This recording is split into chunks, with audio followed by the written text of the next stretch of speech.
This is a functional story for Yudhishthira.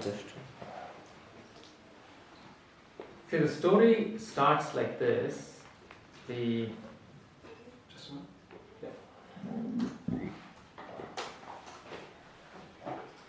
What happened? No. He said stop. Yeah. All okay? Just.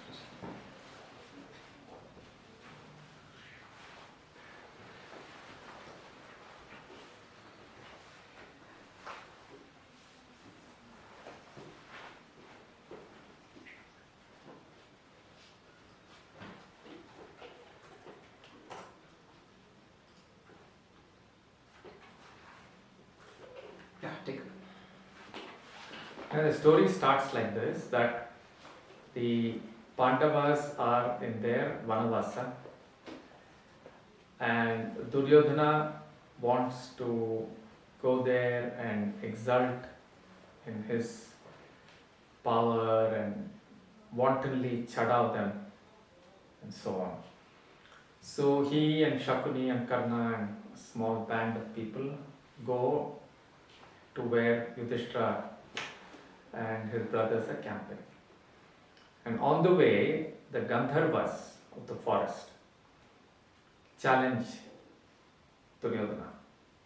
So he thinks he is very brave and he takes them on. And he gets beaten. So some people come and tell Yudhishthira that this is what's happening to Duryodhana and company. So Yudhishthira immediately thinks that, since they are our relatives, they are our cousins, we are duty bound to go and help them.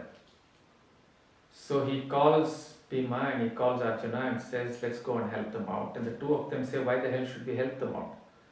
Let these guys get beaten. So then the arguments that Duryodhana uses are all questions of what's the Yudhishthira uses. what you guys are going to correct it. So what Yudhishthira is saying to convince them is what is the right thing for a cousin to do within a family? What are the expectations? What is laid down for us to do? What are the expectations from everybody? What will people think of us if we don't do it? These are the reasonings he gives, and Arjuna and Bhima get convinced and they go and act. Right? I would refer to this as functional, adequate behavior in that context.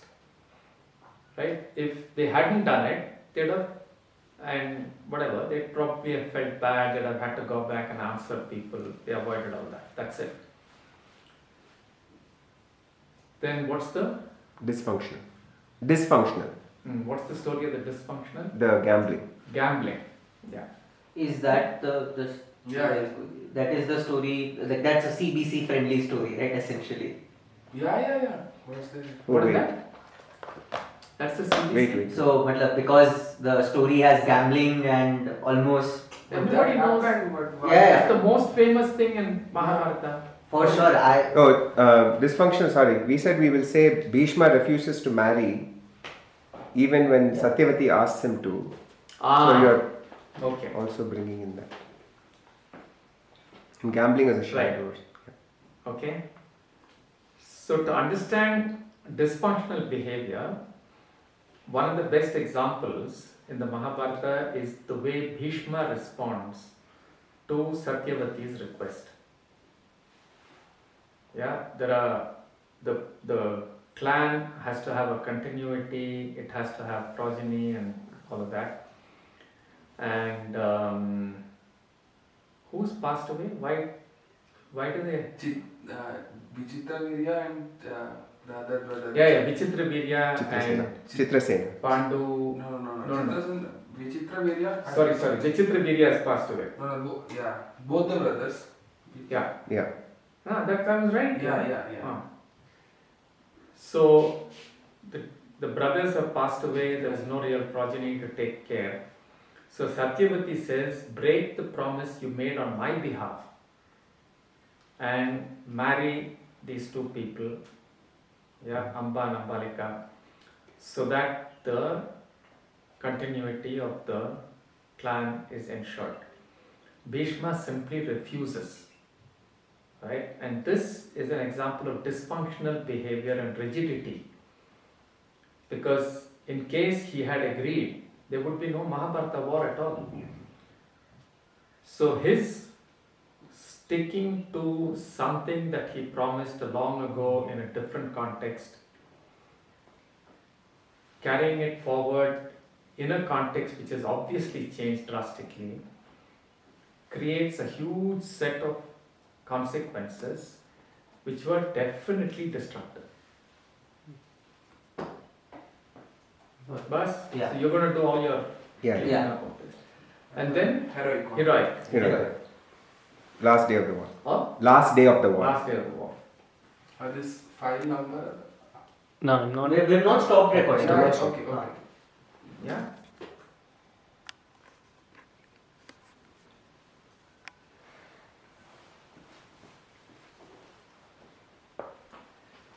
Yeah, there's one incident that is not very popularly known, where Bhima and Yudhishthira go to Krishna saying, today is the last day of the war and who should lead the army.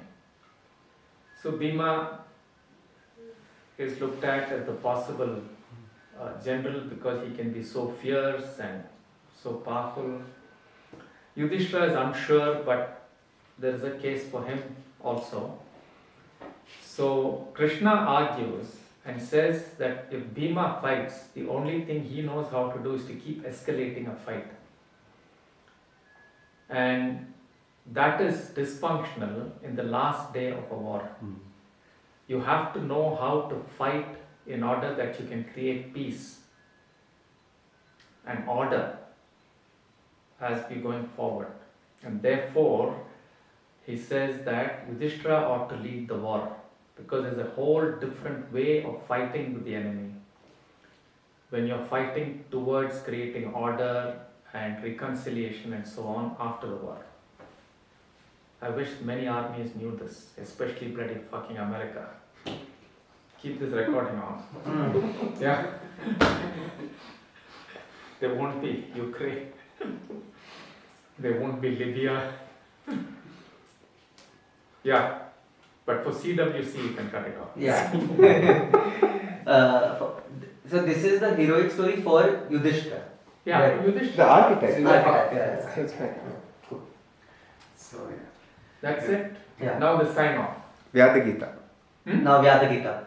Vyadha Gita. Yeah. The camera is running only, so we can Yeah, just get. so Vyadha Gita is an important story to understand how Indic thought looks at this whole sadhana and yoga and everything. So the story starts with this person called Kaushika, who goes off on this journey of understanding himself and doing tapas and austerities and all that. So he's sitting under a tree, deep in meditation, so called, and two cranes start their courting dance next to him. And in the process of that, they not only make a noise, one of them shits on him. Yeah?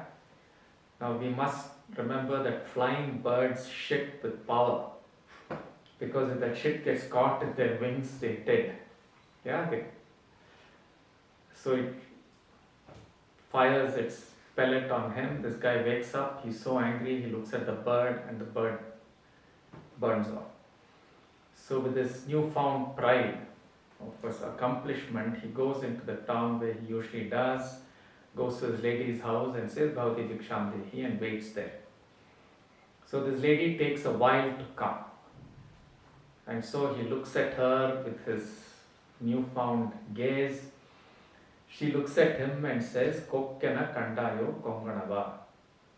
Yeah? Says, do you think I was that crane? You bloody yogi. Yeah? So he gets very humble and says, you must be a realized person.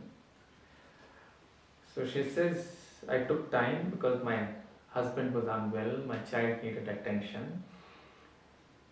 So he says, how did you get this power. He says, if you really want to find out, go to Mathura. There's a butcher out there who taught me. So he goes all the way to Mathura, and as he's going down the bazaar, this person calls him and says, you're the idiot who burnt the bird, and the Dharma Patni asked you to come here. So come and sit down, let me finish my job, then I'll teach you. So he finishes his day's work, goes home, there are old parents he has to serve, and things like that, and he sits down and teaches Kaushika what it means to attend to life, to attend to all the stuff that you have to do. And the sadhana, yoga sadhana, is in that context, and it's not in some other place. So that's the story of Vyadha Gita. Okay, so one has to essentially discover how to grow inwardly, not by running away from challenges, not by running away from everyday realities, but in the way I engage with them.